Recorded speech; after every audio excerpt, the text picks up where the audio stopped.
Good morning, students. Welcome in the next class of chemistry, class 12th. And today we are starting with third chapter, that is electrochemistry. In electrochemistry, we are going to start the first part today. It is with respect to conductors. You all know how can we define conductors. These are the substances which allow passage for electricity through them. And conductors are divided in two classes. One is metallic conductor and second are electrolytes.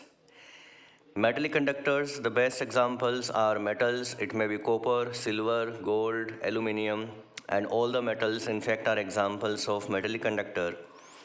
Now electrolytes, these are the chemical substances which provide ions for conductivity, and therefore you can say simple example as aqueous solution of salts, aqueous solution of acids, and aqueous solutions of bases. They are good examples of electrolyte. So two type of conductor, one is metallic conductor, metals, and second are electrolytes. In this chapter we will discuss only about conductivity of electrolytes.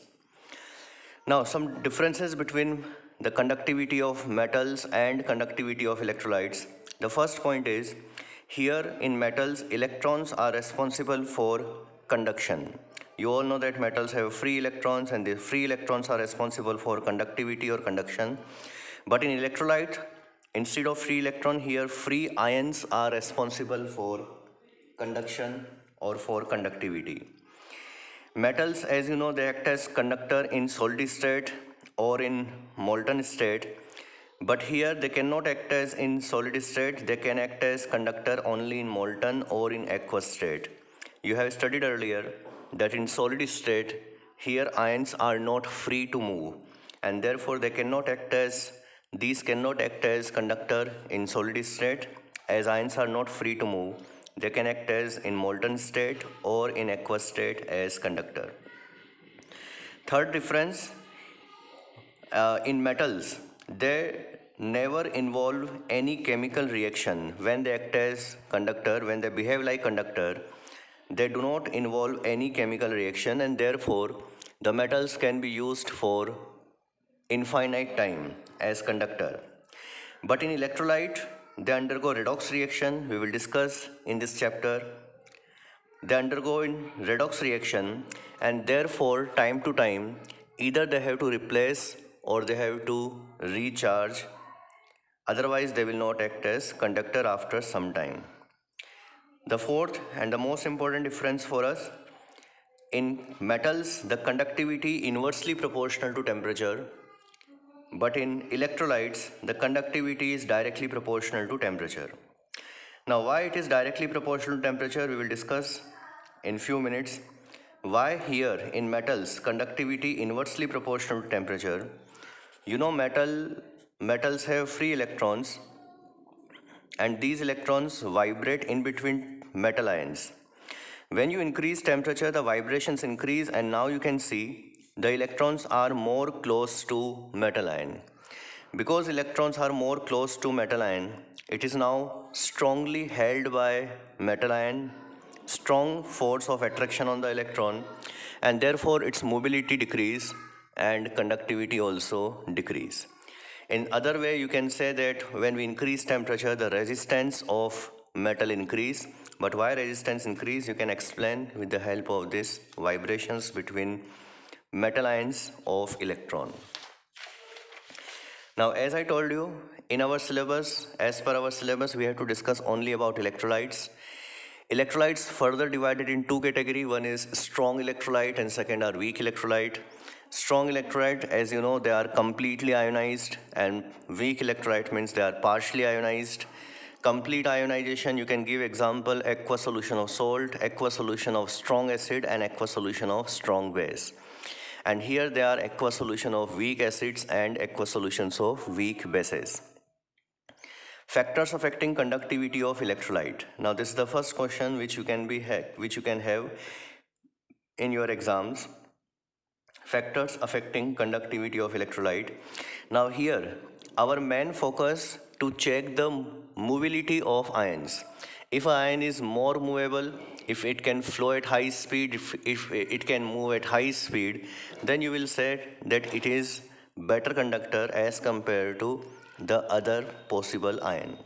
So here we are not going to compare the charge. Obviously, the ion which carrying more charge will be better conductor. So here our aim is not to compare the charge, but our aim is to compare their speed of motion. Four factors can affect conductivity of an electrolyte. The first is solute-solute interaction, the force between solute and solute particle. And to understand this, we have used here two examples. Suppose one of the electrolyte is NaCl, other electrolyte is CsCl, it is cesium chloride. In case of NaCl, the force between ions is stronger because you know that sodium is small in size and therefore they have a strong force of attraction as compared to cesium and chloride, because cesium is big ion, so here the force is weak. So because of strong force between sodium and chloride, here the movement of both chloride toward positive electrode and sodium toward negative electrode is slightly difficult. As they attract strongly to each other, the motion toward opposite electrode is difficult here, and therefore you can say it is poor conductor or its conductivity is less as compared to conductivity of cesium chloride. Because in cesium chloride, the force is weak, so ions can easily move here. So whenever the force is weak, they have better conductivity, and here you can see conductivity inversely proportional to solute-solute interaction. Here interaction is weak and they are better conductor of electricity. After first factor, now this is second factor, solute-solvent interaction. Almost similarly, it applicable in the solution. We are comparing now cesium and sodium once again. This is sodium surrounded by water molecules, cesium also surrounded by water molecules. Here oxygen has partial negative charge and sodium and cesium has positive charge.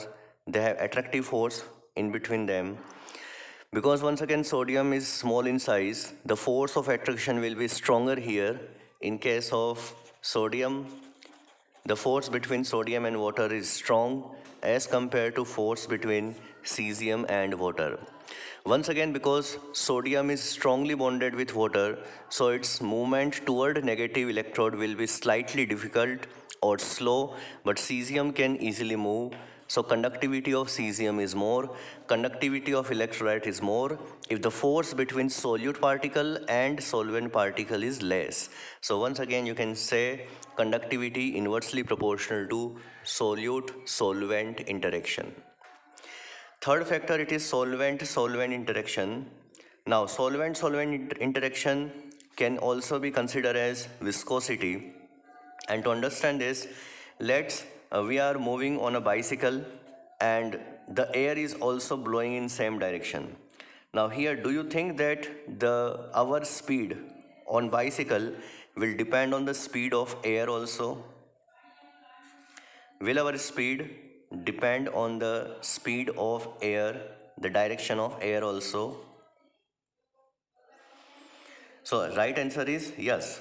And similarly, the movement of solute particle also affected by the movement of solvent particles. If the solvent move at high speed, along with solvent, the solute particles can also move at high speed. Look at these two different solvent. This time they are not both water. Definitely they are two different solvent. These are their interparticle distance or indirectly interparticle force. In B, the force is weak, so movement of B particle will be at high speed, more speed. Because B particles can move at more speed, so here the conductivity will be more. So once again, conductivity is inversely proportional to force between solvent and solvent. And the most important for us, it is temperature. When we increase temperature, the force between particles decrease. It may be force between solute particles, it may be force between solvent particles, or it may be force between solute and solvent particles. All type of force becomes weaker when we increase temperature, and when this force becomes weak, when this force becomes weak, the conductivity will increase. So here you can have reasoning question, why temperature and conductivity directly proportional to each other? The answer is, when we increase temperature, the force between particles decreases, movement or mobility increase, and therefore their conductivity also increase. Now the next point is Ohm's law. You already studied in physics. The same you have to repeat in chemistry also. The only difference is in physics you have deals with metals, and here we are dealing with electrolyte. So this is the only difference. Otherwise rest, definition, formula and applications are same as you have studied in physics. So Ohm's law, you all know, potential difference between two electrodes is directly proportional to current flow through external circuit, V directly proportional to I, or V equals to IR, where R is resistance. Resistance can be defined as obstructions in flow of current. Obstructions in flow of current. You all know that resistance directly proportional to length, and it is inversely proportional to area of cross section. Therefore, if you compile this to R directly proportional to L upon A, or R equals to rho L upon A, where rho is constant, which is also known as specific resistivity, specific resistance or resistivity. The unit of R is ohm, or with the help of this formula you can say the unit of R is volt upon ampere. So I repeat, it is directly proportional to length, inversely proportional to area, or it is equals to rho L upon A, where rho is specific resistance, or it is also known as resistivity. Now here L is length, and in fact it is the length between two electrodes. This is cathode of the cell, and let this is anode of the cell. So the distance between cathode and anode, this is L here in this formula. Length means it is distance between two electrodes, and A is area. This is in fact area of this electrode, area of cross section of this electrode. So length between two electrodes, and this is area of cross section of electrode. How can we define resistivity or specific resistance, rho? There are two ways to define it. You can solve rho equals to RA divided by L. One traditional way to define rho, if A is 1 centimeter square and L is 1 centimeter, if this is 1 and this is also 1, then resistance is equals to resistivity. This is one way to define. The other way is, when the length is 1 centimeter, this length is 1 centimeter, the distance between two electrodes is 1 centimeter, and the area of cross section is 1 centimeter square.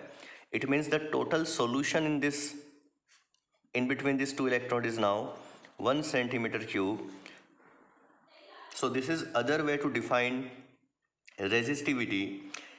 If it is the resistance of solution, it is the resistance offered by 1 centimeter cube solution of electrolyte. Now this definition helps us to solve some upcoming numericals. So you have to remember this definition also. It is resistance offered by 1 centimeter cube solution of electrolyte. The unit of R is ohm. This is centimeter square upon centimeter. So final unit is ohm into centimeter. This is unit of resistivity or specific resistance. Next term is conductance. It is represented by C, or it can be represented by G also. So conductance is mathematically it is 1 upon R, and therefore you can define this as R is obstructions in flow of current. This is just reciprocal, and therefore it is defined as ease of flow of current. Ease of flow of current is known as conductance. C equals to 1 upon R. The unit is 1 upon R, so it is ohm inverse, or its SI unit is Siemens, that is represented by capital S. After conductance, the next is conductivity or specific conductance, and it is represented by kappa. It is mathematically reciprocal of resistivity. Just like this is reciprocal of resistance, similarly this is reciprocal of resistivity, resistivity can be replaced by Ra divided by L. So you can also represent this as L upon Ra. 1 upon R can be replaced by C. So you can write it is C into L upon A. So conductivity equals to conductance into L upon A. You know that L is distance between electrode, A is area of cross section.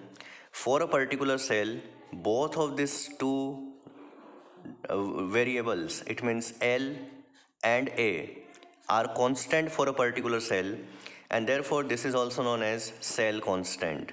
So you can also write conductivity equals to conductance into cell constant. Now conductance, as I shown here, that it can be represented by G also. You can write C symbol or you can write G symbol. Similarly, L upon A, this can be represented by a symbol assertion of G. So it is conductance and this is cell constant. The unit of conductivity 1 upon R, it is C or Siemen, and here it is centimeter inverse. So the unit of conductivity is Siemen centimeter inverse. Last point, how can we define conductivity? Once again, you can use the formula. You can use this formula to define conductivity, and you can say when length is 1 and area is 1 centimeter square, then conductance is equals to conductivity. And other ways, the similar way as we have defined for resistivity, when the total solution is 1 centimeter cube, then the conductance of solution is also known as conductivity. Once again, this is more important for us because to derive some formula and to discuss some theoretical question, you required this particular definition. It is conductance offered by 1 centimeter cube solution of electrolyte. So finally, it is conductivity equal to conductance, which is represented by C, or you can write G into cell constant. Cell constant can be represented by L upon A, or it is G assertion.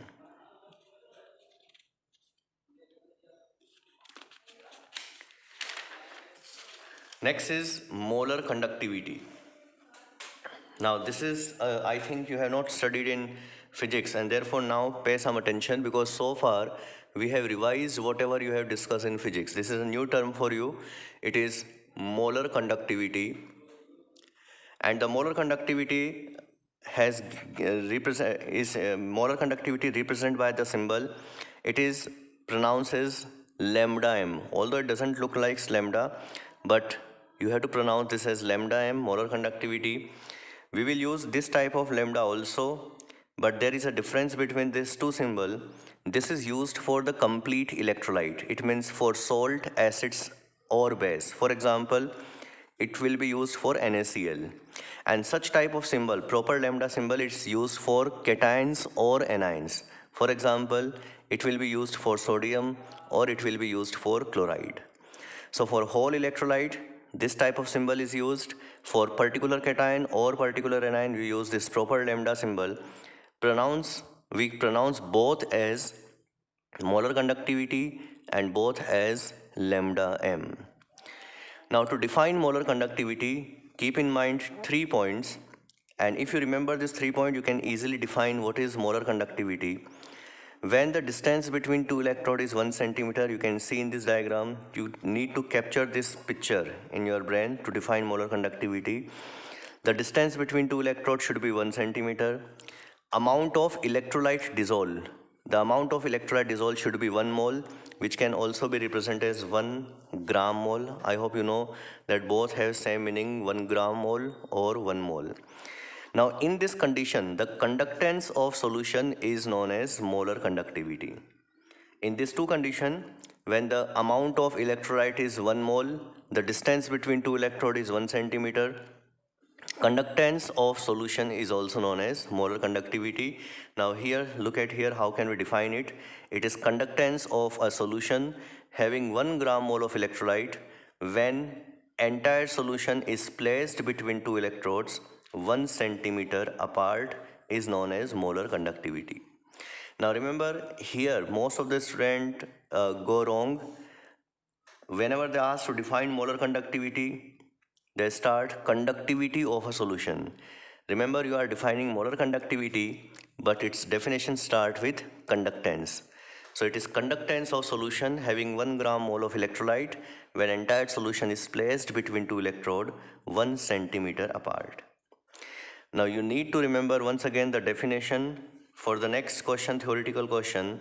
It is relation between conductivity and molar conductivity. You may have this theoretical question as well as lots of numericals based on this point, relation between conductivity and molar conductivity.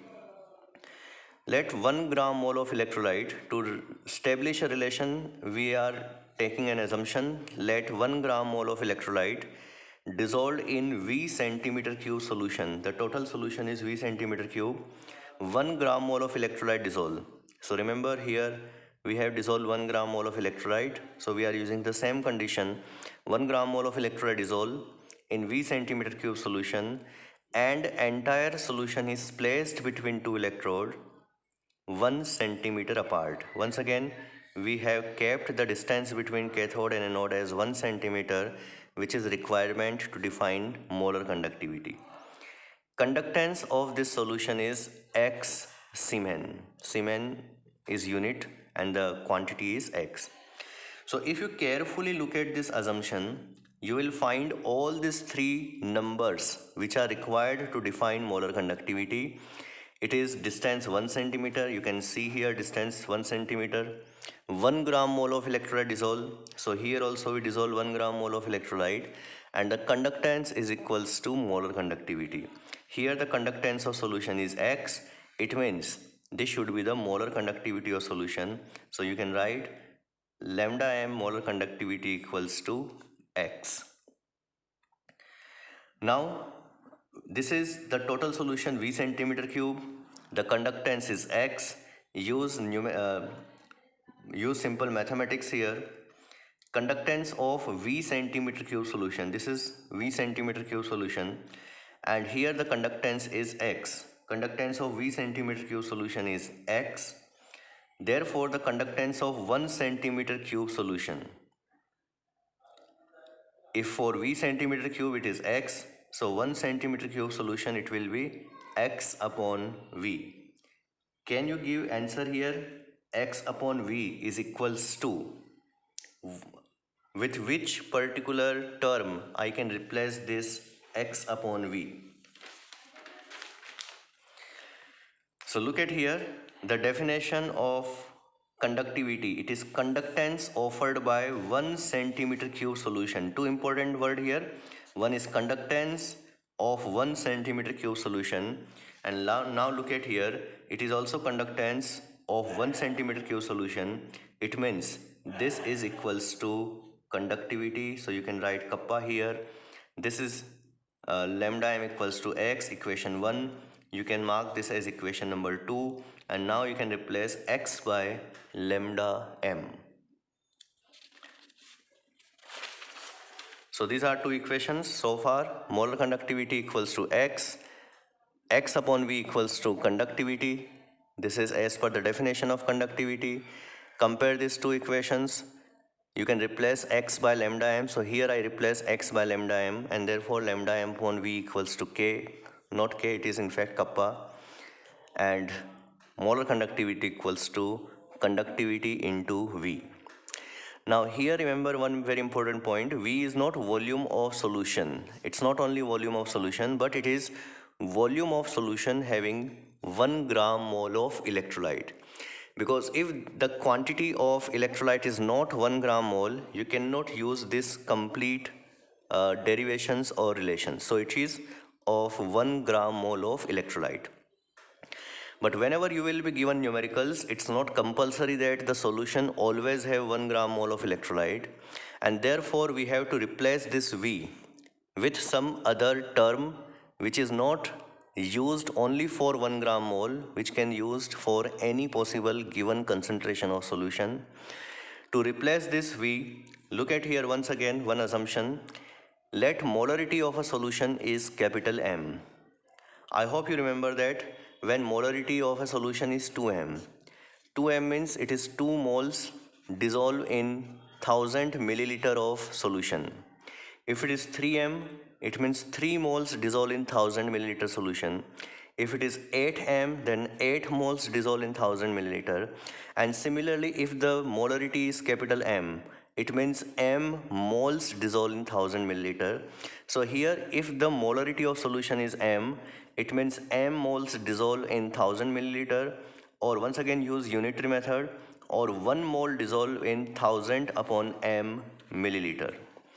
M moles in 1000 milliliters, so 1 mole unitary method 1000 upon m milliliter. And once again look at here, it is volume of solution having 1 mole of electrolyte. This is also now volume of solution having 1 mole of electrolyte, so you can replace this by V. And now finally V equal to 1000 upon m, replace this V by 1000 upon m, you will get here the formula or relation between molar conductivity and conductivity. Molar conductivity equals to conductivity into 1000 upon m. The unit of molar conductivity is Siemen centimeter square mole inverse. Now just like molar conductivity, the another definition, another terminology is equivalent conductivity or equivalent conductance. It is represented by lambda EQ. You know the relation between moles, gram molecular mass and molarity. If you use the formula of molarity, you will find that they all are related to each other, number of moles, gram molecular mass and molarity. Similarly, if I replace this molarity by normality, then the gram molecular mass is now replaced by gram equivalent mass and moles are replaced by equivalents. So just like these three terms are interrelated to each other, these three terms are also interrelated to each other, and therefore now it's very easy for us to define and to write formula for lambda EQ, that is equivalent conductivity. The only difference here, the moles will replace by equivalent, molarity replaced by normality. So here we have discussed the formula of molar conductivity. On the previous page, it was conductivity 1000 upon m. So equivalent conductivity equal to conductivity 1000 upon n, which is normality. And in the definition, gram moles replaced by gram equivalent. This is the only change, rest all is same. So in next video, now we will start with effect of dilution on conductivity and molar conductivity, and then we will followed by Kohlrausch principle or Kohlrausch law.